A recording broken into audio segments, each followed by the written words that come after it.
Have you ever felt as if your entire life was nothing more than a single step away from falling? Imagine standing on the edge of a cliff, the wind tearing at your clothes, the ground crumbling beneath your feet. Behind you, the safety of everything you've ever known, your job, your family expectations, the persona you've carefully built to fit the world.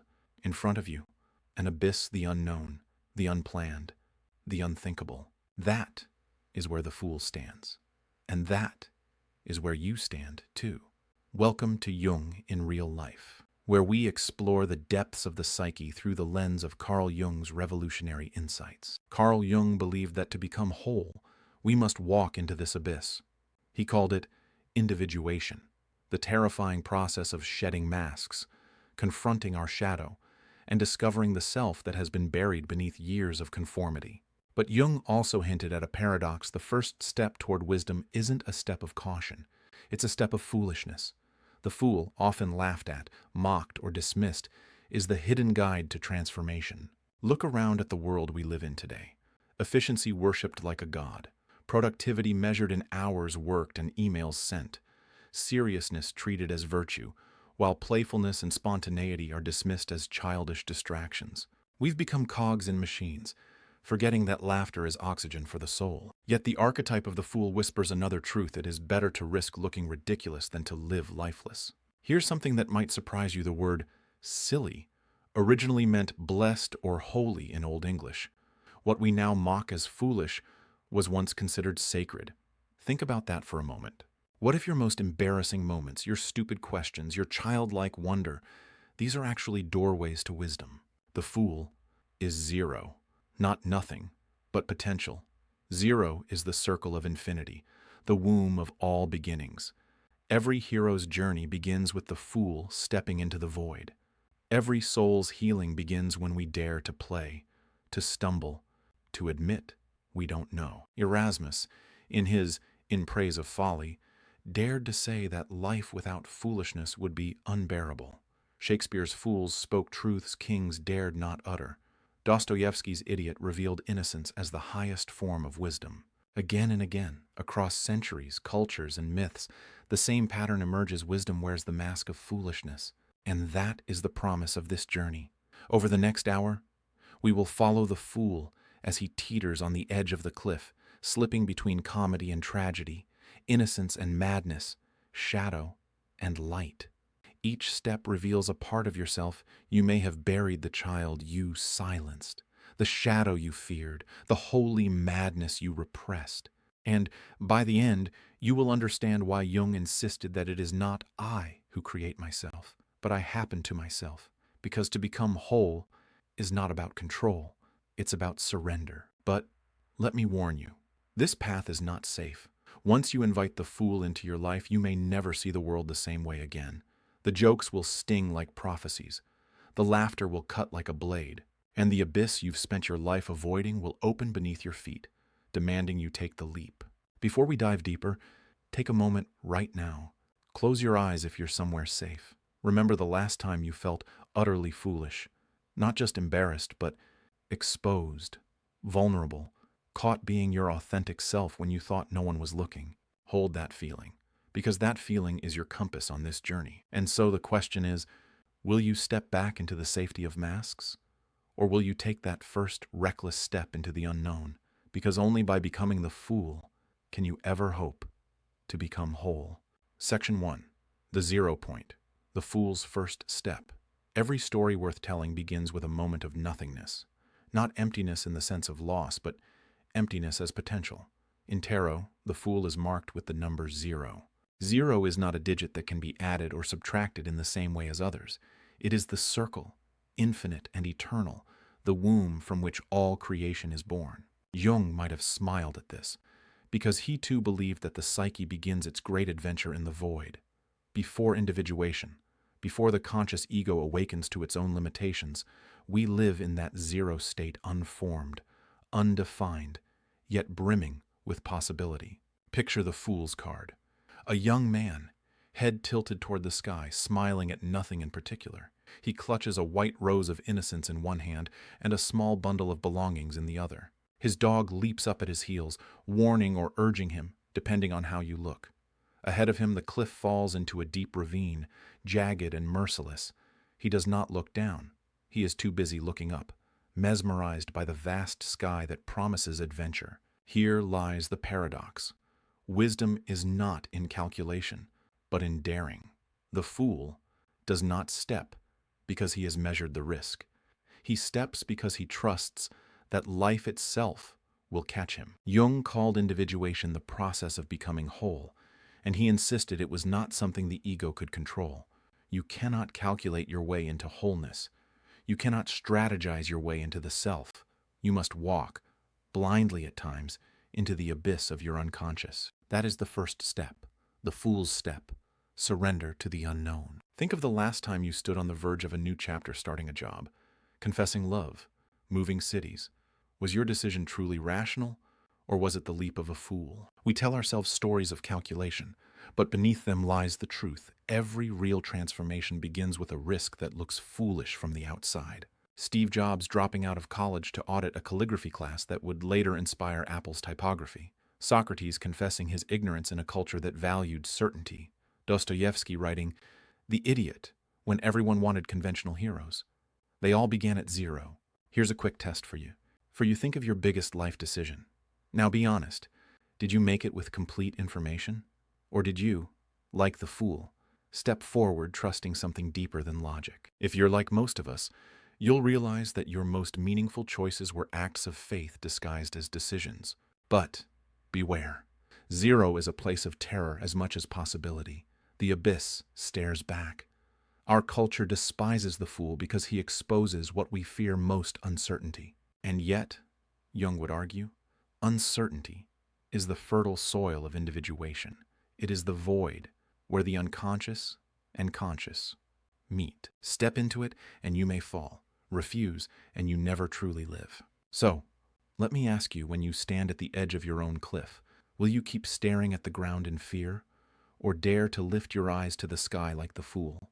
Because the sky is where the story begins. But what happens after that first innocent step? What force immediately greets us as we set out on the journey of becoming? Jung had a name for it. The mask, the persona. The moment you step forward as a fool, society rushes to dress you in costume. And that is where we must go next. Section 2. The mask we wear. Losing the fool. The first thing the world gives you after you take your first breath is not freedom. It is a mask. Jung called it the persona, the face we wear to be accepted by society. At first, the mask seems harmless. A child laughs too loudly and someone says, "Shh, don't be silly." A teenager paints wild colors and a teacher says, "That's not serious art." Slowly, we learn to trade the fool's unfiltered joy for a mask of politeness, efficiency, and respectability. And in doing so, we begin to lose the fool within. I once worked with someone who perfectly embodied this tragedy. She was a brilliant creative director who, in meetings, would present spreadsheets with perfect posture and measured tones. But I discovered her desk drawer was filled with whimsical sketches of dancing vegetables and absurd comic strips. When I asked about them, she quickly closed the drawer, saying, "Oh, that's just silly stuff." That silly stuff was her soul trying to breathe through the suffocating mask of corporate professionalism. Jung did not argue that the persona was useless. Quite the opposite. He saw it as necessary for survival, like clothing that shields us from the elements. We need the persona to function in society, to negotiate roles, to survive the collective. But the danger comes when we confuse the mask with the face beneath it. If the mask becomes fused to the skin, we forget there was ever a fool smiling behind it. This is why midlife crises strike with such ferocity. At 35 or 40, a person realizes they have lived as a mask for decades, and the buried fool begins to scream. The fool shows up in sudden purchases of motorcycles, in unexpected career pivots, in the urge to learn salsa, dancing at 47. It is the soul's attempt to break the persona and return to play. If you've ever watched a friend abandon their perfect life seemingly overnight, you've witnessed the fool cracking the mask open. Let's pause here for a moment of honesty. What mask are you wearing right now?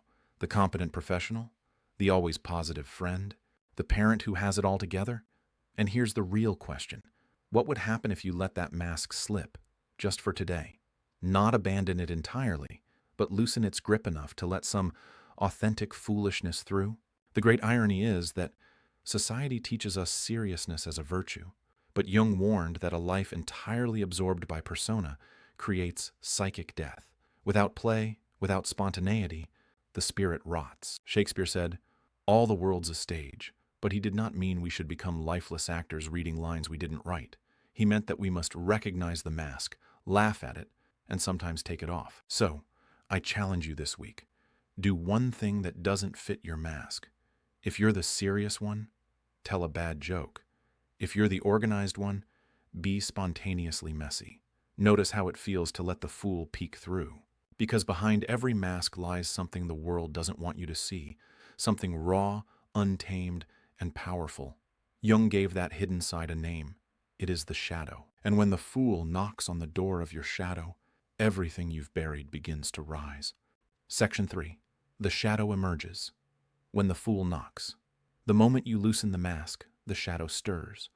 Jung described the shadow as everything we have denied, repressed, or banished from consciousness. Anger, envy, lust, creativity, spontaneity, all the parts of ourselves that didn't fit the persona's polished surface.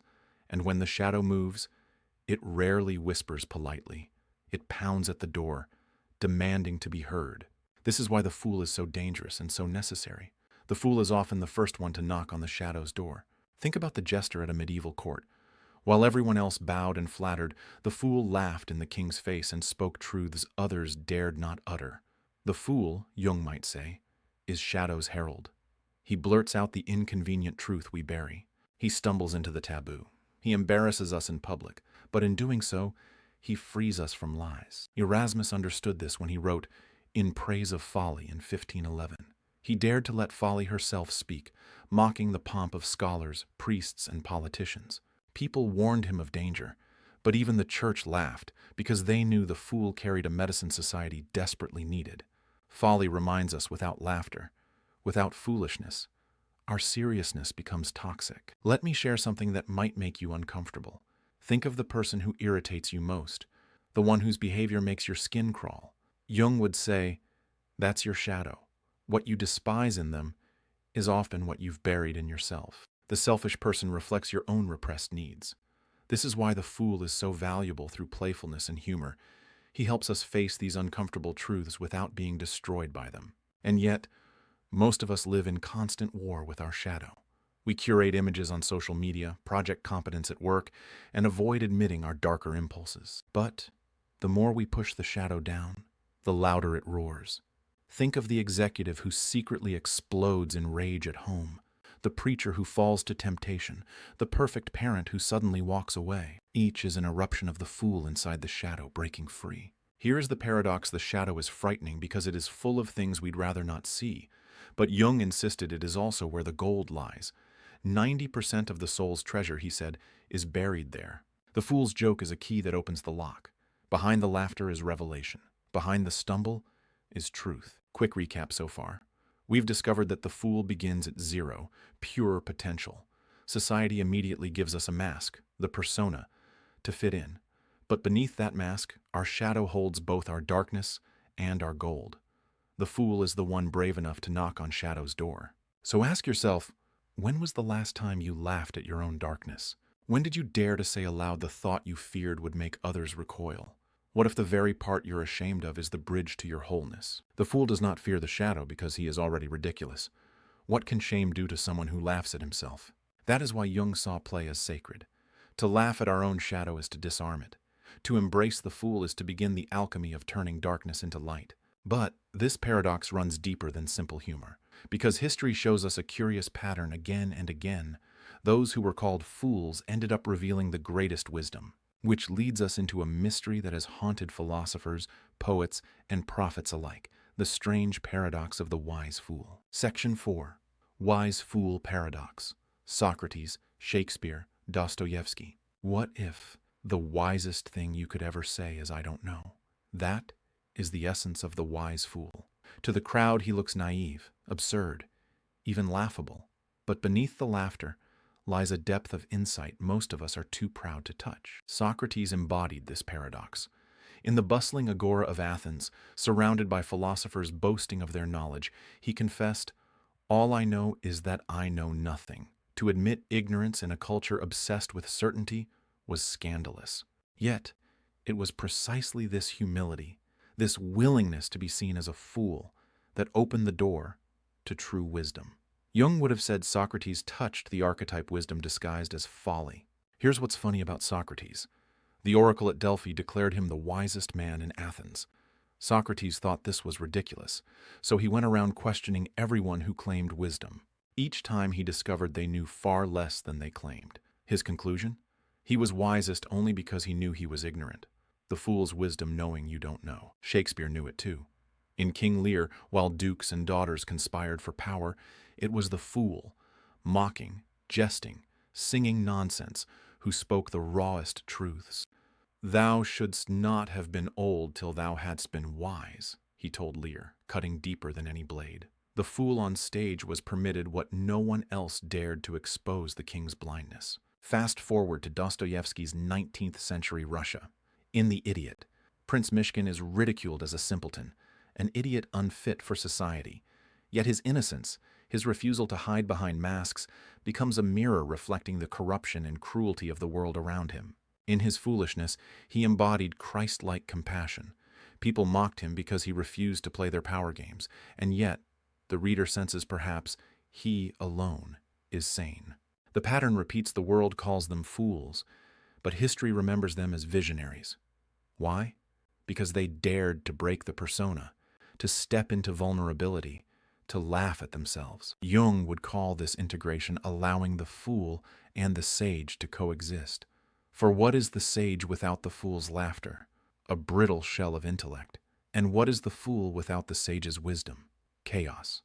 Together, they form wholeness. Try this thought experiment.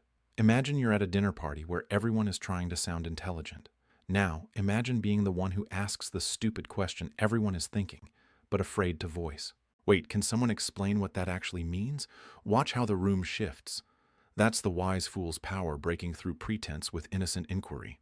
Now pause and reflect. How often do you protect yourself with cleverness, with seriousness, afraid of being seen as silly or naive? And what might open for you if you risked appearing foolish? Could you, like Socrates, unlock a deeper truth by admitting your ignorance?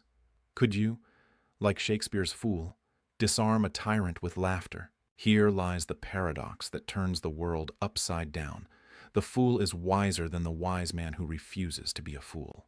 Or as Shakespeare wrote, "The fool doth think he is wise, but the wise man knows himself to be a fool." But wisdom always comes with a wound. And in myth, there is one wound that only the fool can heal. A wound that bleeds not only in kings, but in every one of us. It is the wound of the Fisher King. Section 5, the Fisher King wound, fool as healer. Every myth hides a truth about the human soul, and few myths are as haunting as that of the Fisher King. In the legend, the king has been wounded in a way that no physician can heal. His body is broken, his lands are barren, and yet he cannot die. He suffers in a twilight state alive, but infertile, wounded, and hollow. The castle falls silent, the rivers dry up, the people starve, and all because the king's wound festers without cure. This is not just a story from ancient Arthurian romance. Jung saw it as a perfect image of psychological reality. The Fisher King's wound is the wound each of us receives as we grow the moment innocence cracks, when we first realize the world is not as safe or kind as we dreamed. It might be the moment a child sees a parent's unexpected rage, or a teenager tastes betrayal from a trusted friend, or an adult faces failure after years of striving. The wound cannot kill us, but it infects everything. Life continues, but with a strange hollowness. I see this wound everywhere. In the successful executive who feels empty despite achievements. In the perfect mother who secretly wonders if she's lost herself. In the artist who stopped creating because someone once said their work was juvenile. We all carry a Fisher King wound. That moment when joy turned to ash. And here comes the paradox. The wound cannot be healed by warriors or sages. It can only be healed by the fool. In the myth, Parsifal, the pure fool, stumbles into the Grail castle. He is awkward, naive, dressed in homespun garments his mother made, but he carries something no knight in shining armor possesses: innocence of heart. The prophecy had said the king will be healed when a fool arrives and asks the right question. And when Parsifal finally dares to speak, whom does the Grail serve? The wound closes, the king is restored, and the land blooms again. Why? Because healing does not come from superiority or intellect. It comes from humility, vulnerability, and the courage to ask. The fool heals because he is not afraid to look stupid. He asks what others dismiss as obvious. He speaks what others fear, and in doing so, he reopens the possibility of life. Think about your own Fisher King wound, the disappointment, the heartbreak, the failure that still echoes in your chest. You've probably tried to outthink it, to tough it out, to bury it under productivity. But Jung would remind you, the wound is not healed by denial. It is healed when your inner fool dares to step in, to speak the question you've never allowed yourself to ask. Why did this hurt me so deeply? What do I truly long for? Whom does my life serve? Here's something to try this week. Write down your wound in one sentence. Then, approach it like a fool would, with curiosity instead of judgment. Ask it silly questions. Hey wound, what's your favorite color? If you were a song, what would you be? Notice how this playful approach shifts something that serious analysis never could. We all have a barren kingdom inside us, and it will stay barren until the fool within dares to knock on the door, laugh at the masks, and ask the question that changes everything. But not every fool heals. Some deceive, some disrupt, some destroy. And that brings us to the next crossroads in the journey: how to tell the difference between the trickster and the holy fool. Section 6. Trickster or holy fool. The fool wears many faces, and not all of them are kind. On one side stands the trickster, sly, mischievous, sometimes cruel. On the other side stands the holy fool, innocent, humble, courageous enough to look ridiculous in pursuit of truth. Both dwell within us. Both serve a purpose, but the paths they lead us down could not be more different. The trickster is ancient. He appears as Loki in Norse myth, Hermes in Greek legend, Coyote in Native American stories. He delights in chaos, breaking rules not to liberate, but to amuse himself. He steals fire, swaps identities, and laughs as others fall into his traps. There is a certain brilliance in the trickster. He reveals the absurdity of our rigid systems, but his laughter often tastes of mockery. Jung saw the trickster as the shadowy underbelly of the fool, a mirror of our own undeveloped instincts. He is clever but not compassionate, and if we follow him blindly, he drags us into schadenfreude, into laughing at suffering rather than easing it. Have you ever caught yourself enjoying someone else's embarrassment a little too much? That's your inner trickster. Not evil, but unintegrated. The part that posts sarcastic comments online, that gossips about others' failures, that uses humor as a weapon rather than medicine. Contrast that with the holy fool. In the Christian tradition, he is the one who embraces humiliation to stay true to the spirit. St. Francis of Assisi stripped naked in the public square, renouncing wealth and dignity to follow divine love. The crowd thought him mad. Yet, in his madness, he found wholeness. The holy fool risks ridicule not for entertainment, but for authenticity. He is willing to be seen as insane if it means remaining faithful to love, to truth, to the inner call. Think of the difference in yourself. When you laugh, is it at another's expense, or is it an invitation to join you? When you break rules, is it to expose hypocrisy, or to feed your own ego? The trickster inside us whispers, "They're idiots, laugh at them." The holy fool whispers, "We're all idiots, so let's laugh together." One divides, the other heals. Modern life is full of tricksters disguised as fools, satirical news that tears down without building up, comedians who punch down instead of up, internet trolls who mistake cruelty for cleverness. They poke holes, yes, but often without offering light. Their gift is exposure, but not transformation. The holy fool, however, is rarer. He or she may look meek, out of place, even pathetic, and yet their foolishness carries a strange radiance.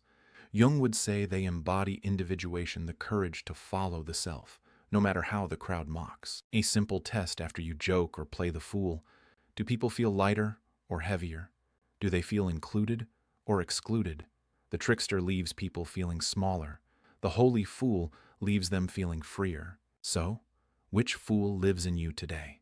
The trickster who sneers from the shadows, or the holy fool who risks everything to stay true?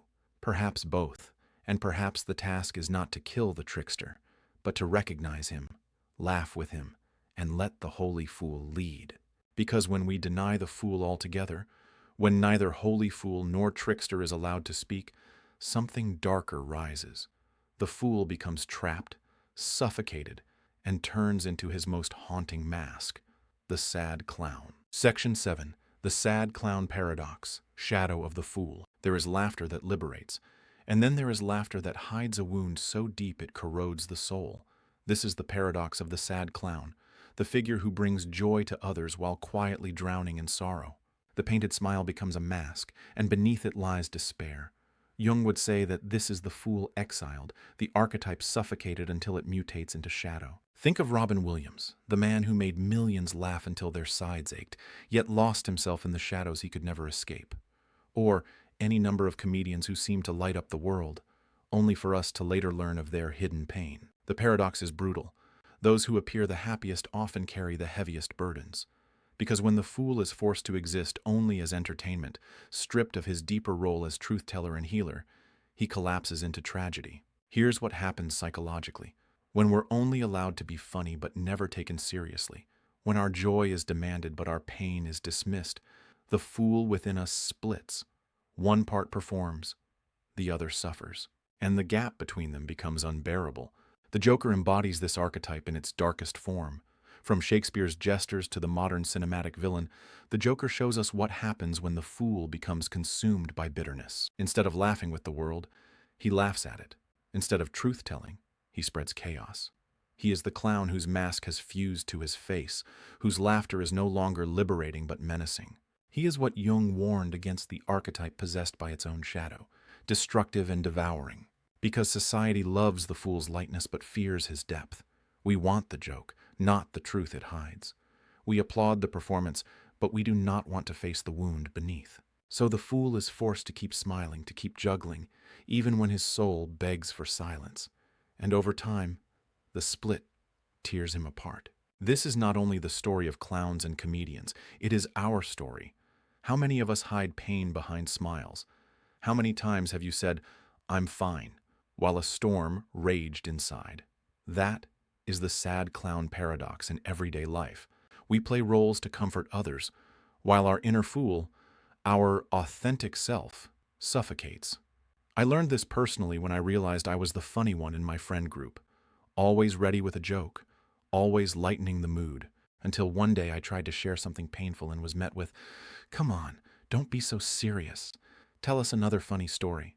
That's when I understood I had become a sad clown, permitted to entertain, but not to be real. Yet Jung believed that even this paradox contains a path to healing.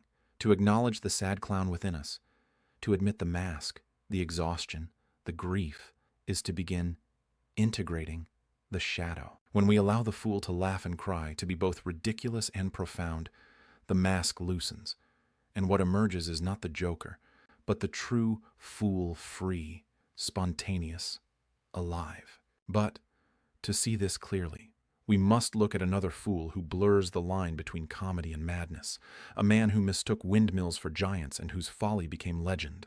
Don Quixote, the Mad Knight, shows us what happens when ideals collide with reality, and why sometimes being a fool for a dream might still be worth it. Section 8. Don Quixote, the mad fool of ideals. On a dusty road in Spain, under the burning sun, an aging man mounts a weak horse and clutches a lance. His name is Alonso Quijano, but he has rechristened himself Don Quixote de la Mancha, a knight-errant sworn to defend the helpless and fight evil. The villagers laugh, his family despairs, but he marches proudly toward his destiny.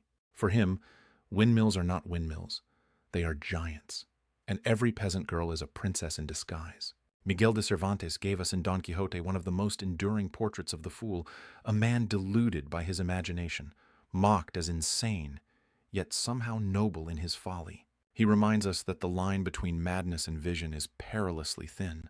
The world sees a ridiculous old man jousting with windmills, but inside his dream, he is a hero fighting for truth and honor. Jung would see in Don Quixote both tragedy and revelation. On one hand, Quixote is the shadow of the fool, the mind so consumed by fantasy, it loses touch with reality. He becomes alienated, harmful even, as his well-meaning actions bring suffering instead of salvation. But on the other hand, his madness exposes something deeper, the human need for ideals, for dreams larger than the ordinary grind. Without that, life shrinks into mere survival. Let's be honest about our own windmills. The perfect relationship that will complete us, the dream job that will fulfill us, the achievement that will finally make us worthy. We all have our giants that might just be windmills. But here's the question Cervantes poses. Is it better to see windmills as windmills and live in gray practicality, or to see them as giants and live in vibrant delusion? Ask yourself, is it better to live in a fool's paradise or to face a barren reality stripped of wonder? Quixote's story is a mirror for us all. How many of our windmills are illusions we chase, promotions that promise happiness, perfect love that will heal all wounds, success that will prove our worth? How often do we mistake them for giants, investing our lives in battles that may never be won? And yet, isn't it also true that without those dreams, we would wither? Cervantes offers no easy answer. Don Quixote ends in tragedy.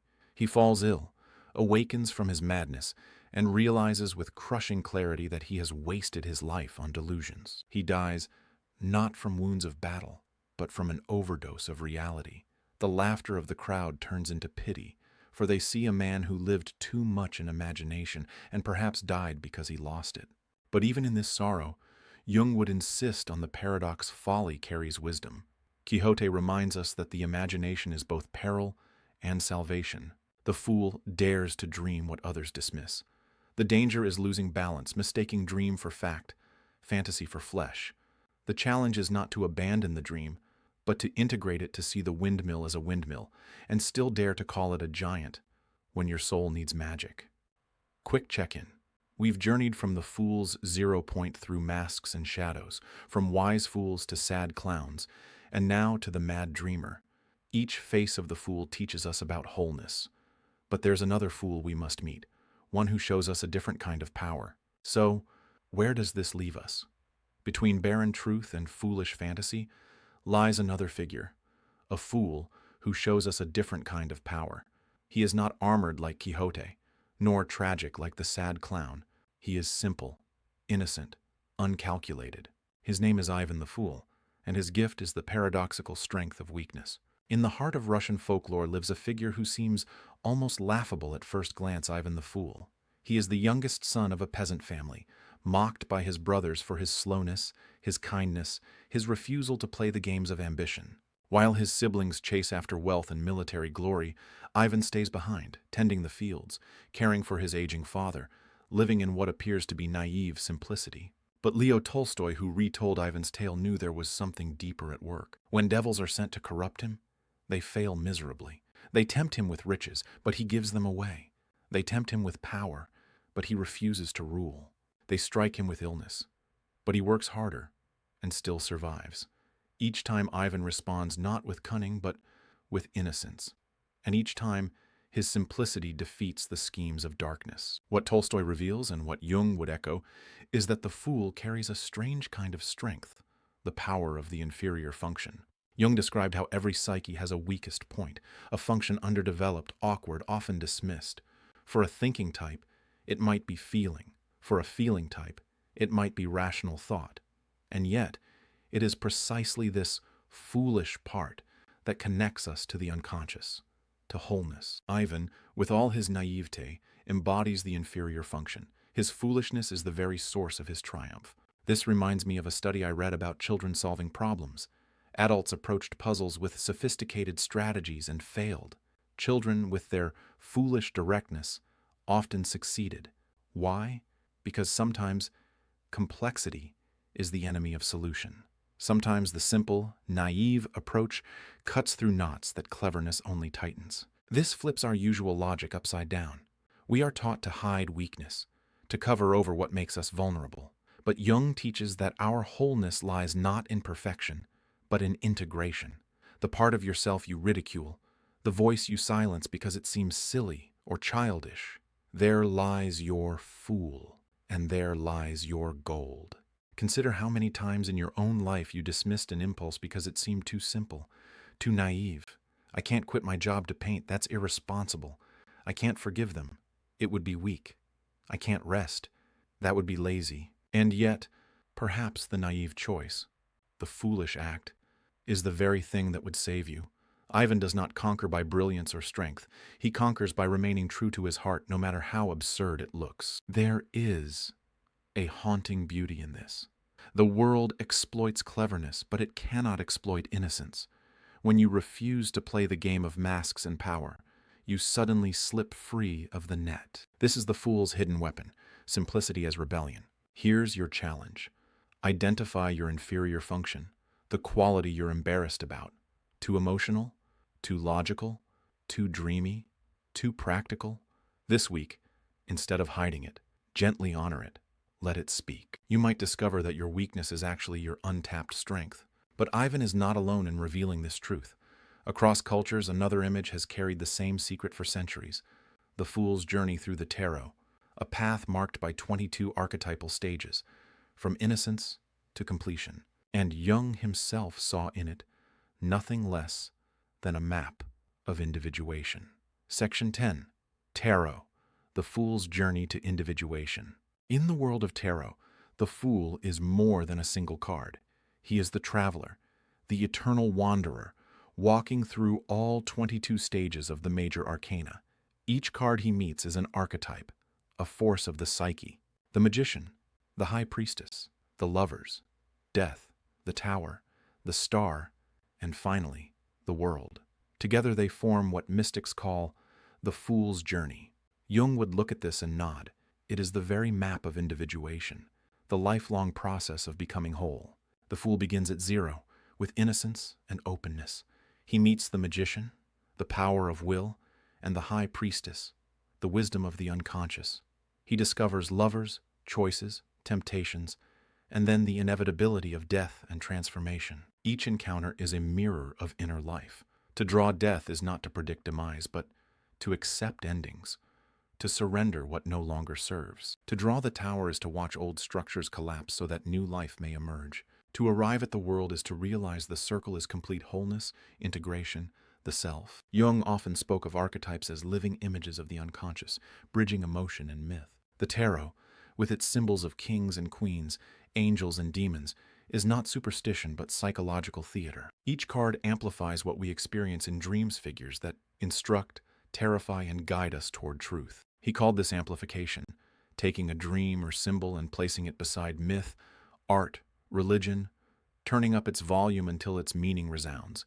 In this way, the tarot becomes a map not of fortune-telling, but of soul-telling. Think about this. Every major transition in your life corresponds to a tarot archetype. That toxic relationship you finally left, the tower, structures crumbling. That moment you found unexpected strength, the star, hope after darkness. That time you had to choose between security and passion, the lovers, the eternal fork in the road. Imagine yourself as the fool walking this journey. Every mistake you've made, every heartbreak you've endured, every triumph you've savored, they are not random. They are archetypal stages, guiding you through a pattern older than history. When you faced a sudden breakup, you stood in the tower. When you risked a new beginning, you became the magician. When you grieved a loss but found rebirth, you lived death and resurrection. The cards were never outside you. They were within you all along. And here lies the secret. The fool is both beginning and end. He starts as innocent, unformed, unaware, and he ends as the world, the cosmic dancer, embracing unity. But the cycle does not end there. Each time you complete the circle, you return again to zero to begin anew. Jung would say individuation is not a one-time achievement, but a spiral. We circle back each time at a higher octave, each time closer to the self. So when you next see a deck of tarot cards, don't dismiss it as mysticism or fortune games. See it as a symbolic mirror of your own psyche. See the fool as you, because his journey is yours. And as you walk alongside him, you may begin to sense the eternal child stirring within, the one Jung called Puer Aeternus, the eternal youth. And that is where our journey now turns. Section 11. The Fool as Eternal Child. Carl Jung often spoke of the Puer Aeternus, the eternal child who never fully grows up, who clings to youth, wonder, and play.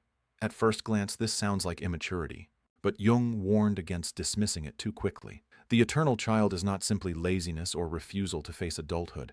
It is also the spark of creativity, the wellspring of renewal, the part of us that keeps life from becoming mechanical. In many ways, the fool is this child, wide-eyed, trusting, foolish in the eyes of the world, yet secretly carrying the secret of transformation. Think of children at play.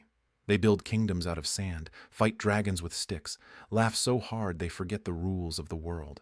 They take everything seriously, yet nothing permanently. A child can sob over a broken toy and 5 minutes later dance with joy over a butterfly. Nietzsche captured this paradox when he wrote man's maturity to have regained the seriousness that he had as a child at play. This is the fool's essence, the ability to hold both seriousness and joy in the same hand. I once watched my friend's 4-year-old daughter teaching her stuffed animals.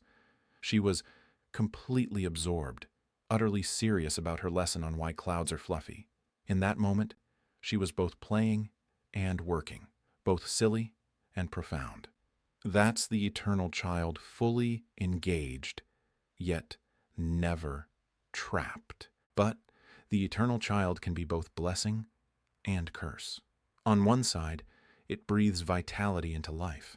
Artists, innovators, and visionaries often live close to this archetype, refusing to be domesticated by the expectations of age.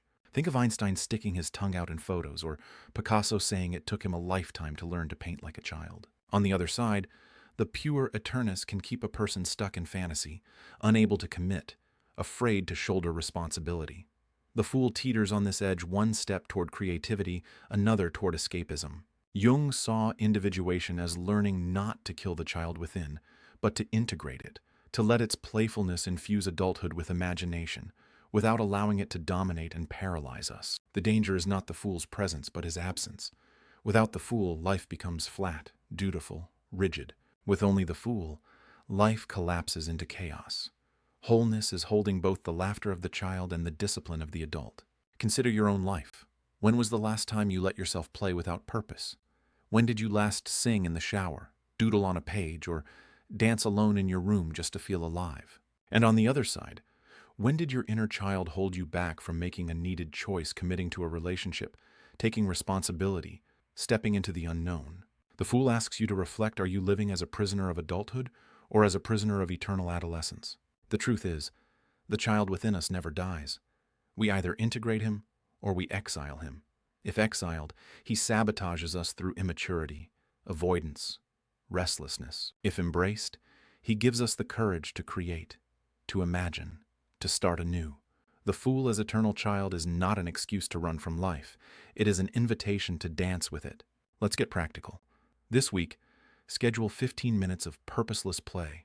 Not exercise, not productive hobbies, but pure play. Build something with your hands. Make up a silly song. Draw with your non-dominant hand. Notice how your psyche responds to this permission to be foolish. And nowhere is this dance clearer than in the image of the fool standing at the very edge of the cliff. One step away from disaster. One step away from transformation. To move forward is risk. To stay still is death. That is the moment we must now enter. Section 12. The edge of the cliff. Risk and transformation. The image is unforgettable. The fool at the cliff's edge. Sunlight on his face, a flower in his hand, the abyss yawning beneath his feet. He does not look down. He does not calculate the drop. He gazes upward, smiling, as though the void were a promise instead of a threat. This single moment captures the essence of transformation risk. Jung insisted that true growth is never safe. Individuation is not a gentle stroll. It is a leap into uncertainty. To move beyond the mask of the persona, to confront the shadow, to embrace the eternal child, we must step into the unknown without guarantees. That is why the fool's cliff is so terrifying. It represents the moment when logic can no longer protect you, when no plan is sufficient, when the only way forward is trust. Consider the turning points of life. Leaving a secure job to pursue what you love, admitting feelings that could be rejected, walking away from a relationship that has rotted from within, ending an addiction, starting therapy, having a child. Each is a fool's leap. From the outside, others may shake their heads, how foolish. But from the inside, you know to stay would be death, a slow suffocation of the soul. The cliff also represents the psychological death Jung described, the necessity of letting an old part of ourselves die so that a new self can be born. The fool is not blind. He simply accepts that transformation always carries loss. You cannot carry the old mask into the abyss. You cannot cling to certainty and still fly. Something must be surrendered. Perhaps pride. Perhaps control. Perhaps the illusion of safety. Here's a secret about cliffs. We usually know we're approaching one long before we reach the edge. We feel the ground shifting, the wind changing.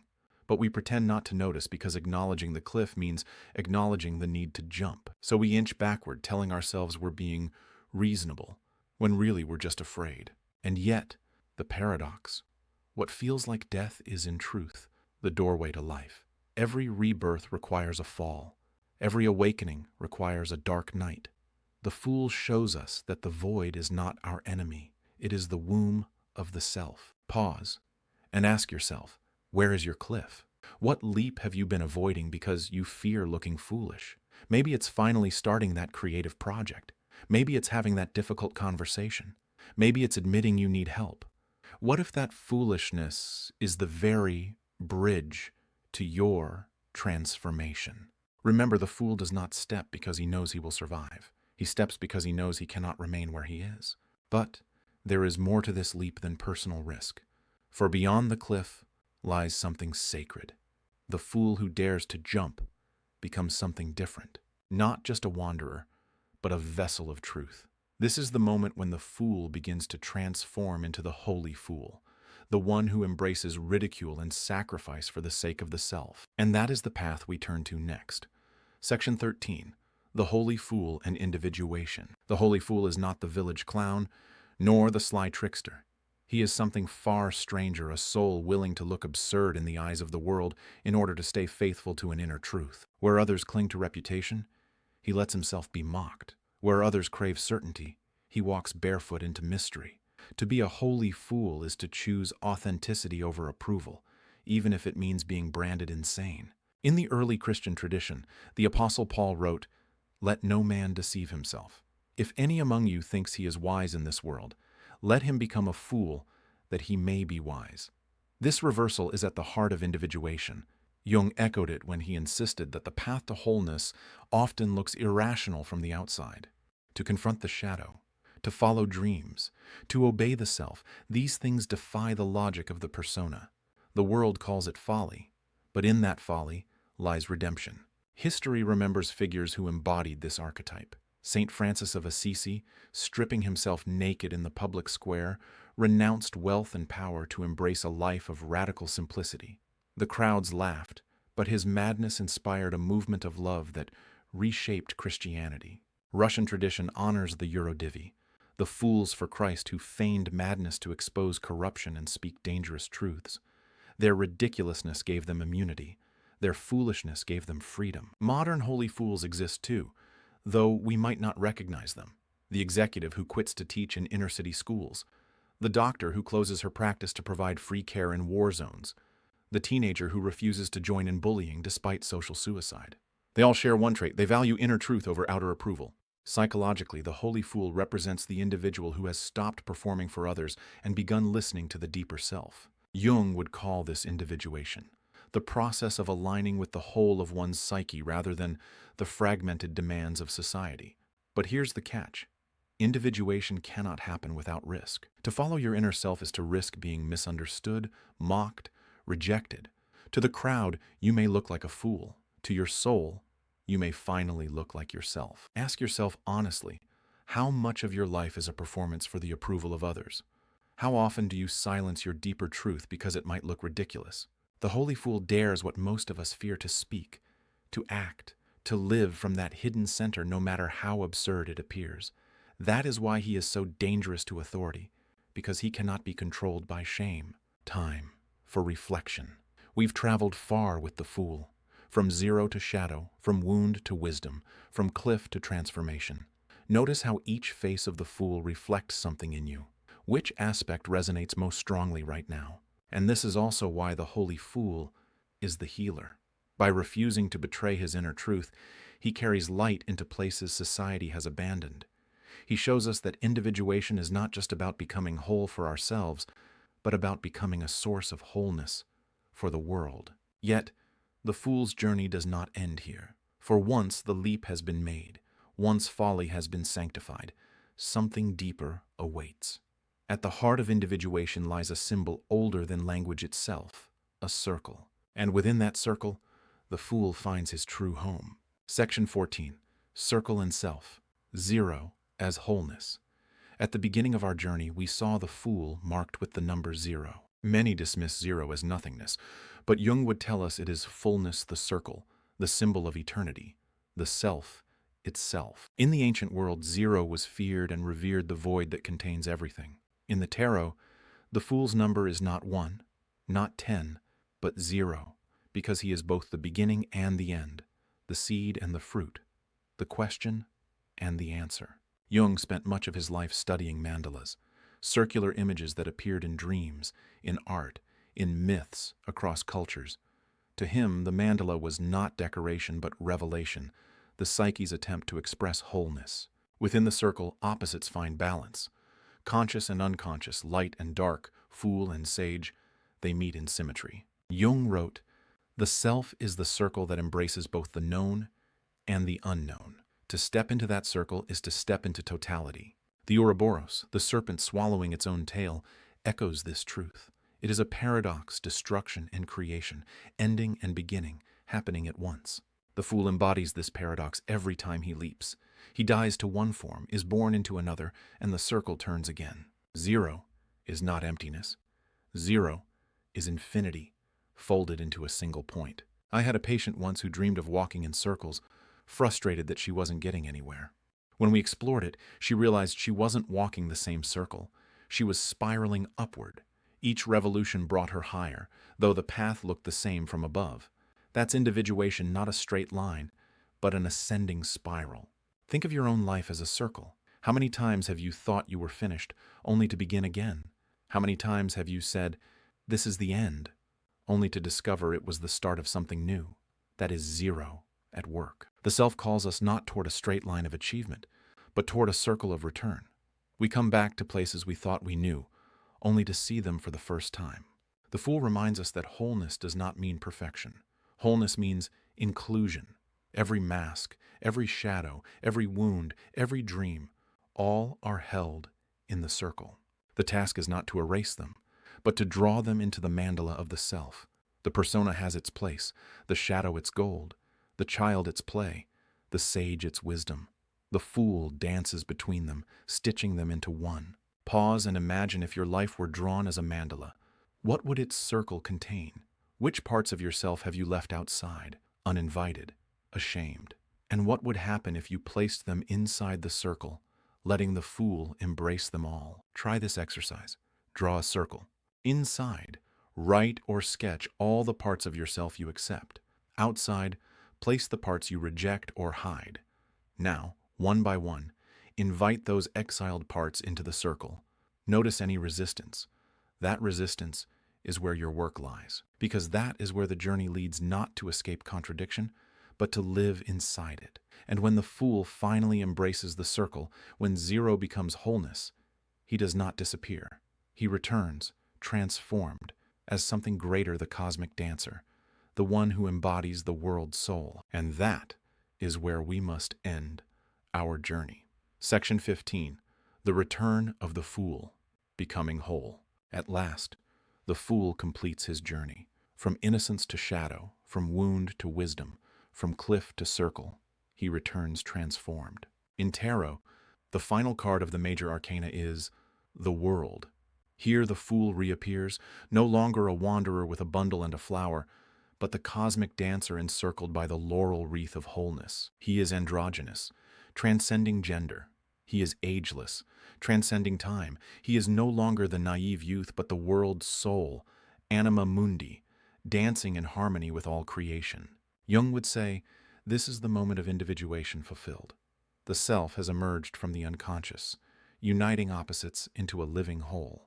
Persona and shadow, fool and sage, child and elder, masculine and feminine, all dance within the circle. And yet, this is no static perfection. It is movement, rhythm, the eternal becoming. Wholeness is not a frozen state, but a dance that never ends. Think of the great paradox: the fool began as zero, nothing, dismissed as absurd.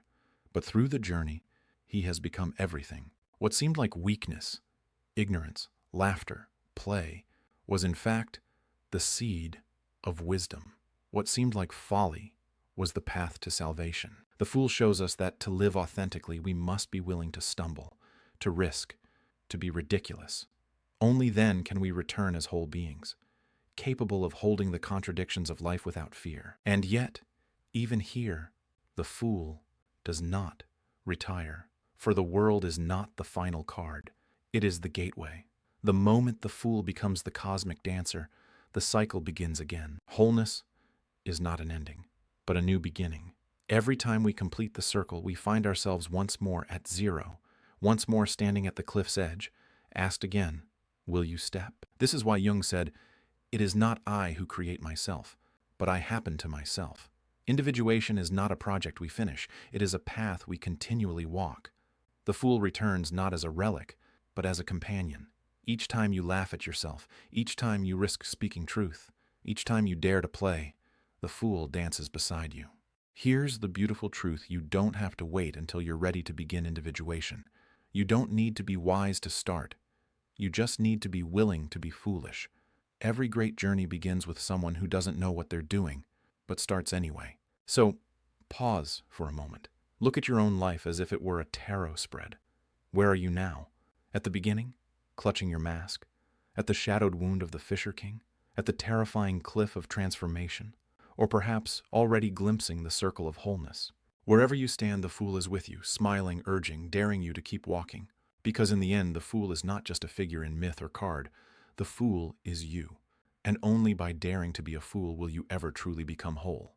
Dare to be a fool. We have walked with the fool through 15 steps, from zero to the mask, from the shadow to the wound, from Don Quixote's madness to Ivan's simplicity, from the tarot's journey to the circle of the self. And what have we discovered?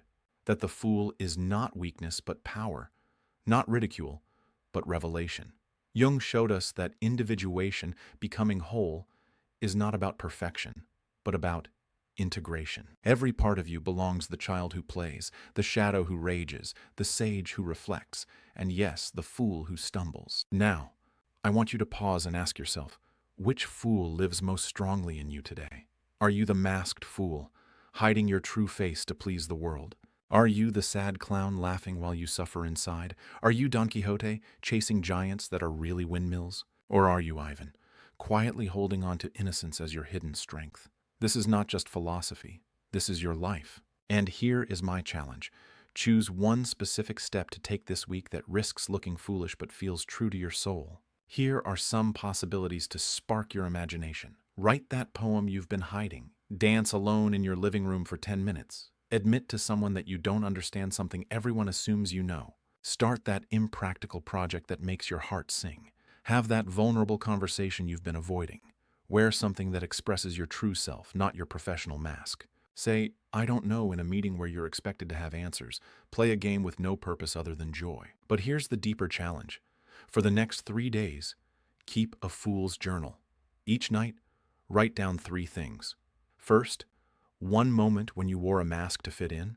Second, one moment when your authentic self peeked through. Third, one thing you wanted to do, but didn't because it seemed foolish. At the end of 3 days, look for the pattern. That pattern is your map toward individuation. I'd love to hear from you. Comment below. Where are you right now on the fool's journey? Are you at the cliff, trembling to leap? Are you in the shadow, hearing its knock? Or are you circling back to zero, ready to begin again? Share one foolish thing you're going to do this week. Your courage might be exactly what someone else needs to take their own leap. And if this journey with the fool has stirred something in you, if you feel that pull toward wholeness that Jung described, then subscribe to Jung in real life.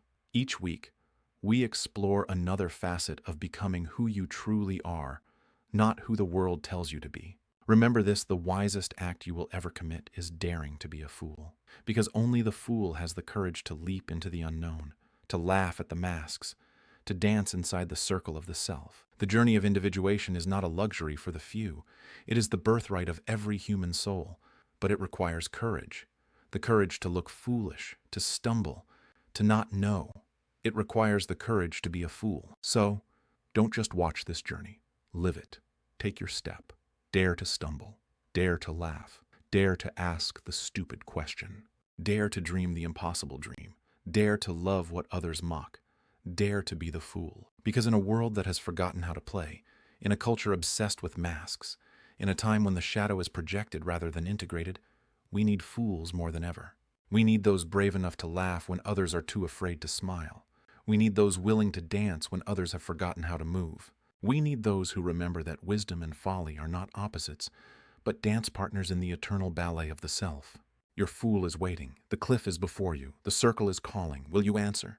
The choice, as always, is yours. But know this.